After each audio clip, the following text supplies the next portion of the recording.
పిల్లలు చాలా విషయాలకి అట్రాక్ట్ అయిపోతున్నారు, డైవర్స్ అయిపోతున్నారు, డీవియేషన్ అవుతున్నారు. అట్రాక్ట్ అవ్వకుండా ఉండాలి అంటే మనం ఎంత జాగ్రత్తగా ఉండాలి? నా చేతిలో ఒక బిస్కెట్ ఉంది, డాగ్ అక్కడి నుంచి చూస్తుంది. నేను ఒకవేళ బిస్కెట్ ఇలా చూపించానంటే డాగ్ ఏం చేస్తుంది, నేరుగా నా దగ్గరికి వస్తుంది, వచ్చి తన బాడీలో ఒక పార్ట్ ఊపుతుంది, తోక ఊపుతుంది.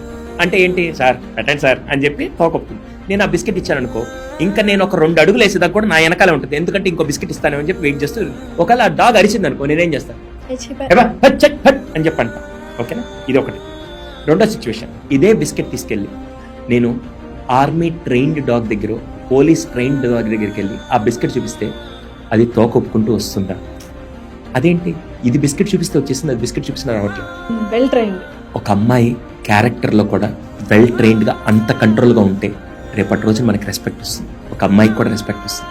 ఒక 120 రూపాయలు సిల్క్ చాక్లెట్, 10 రూపాయలు ఫ్లవర్ పట్టుకొని ఎవడో రోడ్డుకి బేవర్స్గా ఒంటి మీద వాడేసుకునే డ్రెస్ వాడిది కాదు, అమ్మా నాన్న కొనిచ్చిన బండ్లో దాంట్లో వాళ్ళ రక్తం చించిన పెట్రోల్ కొట్టించుకొని వచ్చి స్టంట్లు వేస్తుంటే వాడికి మనం పడిపోతున్నాం అంటే నాకు తెలిసి రేపటి రోజున కొద్దిగా మనం ఏదైనా రియాక్ట్ అయినా కూడా వాడు ఆ డాగ్ని మనం విసిరేసినట్టే ఇక్కడ మనల్ని కూడా మన జీవితాలు రోడ్డు మీద విసిరేస్తారు.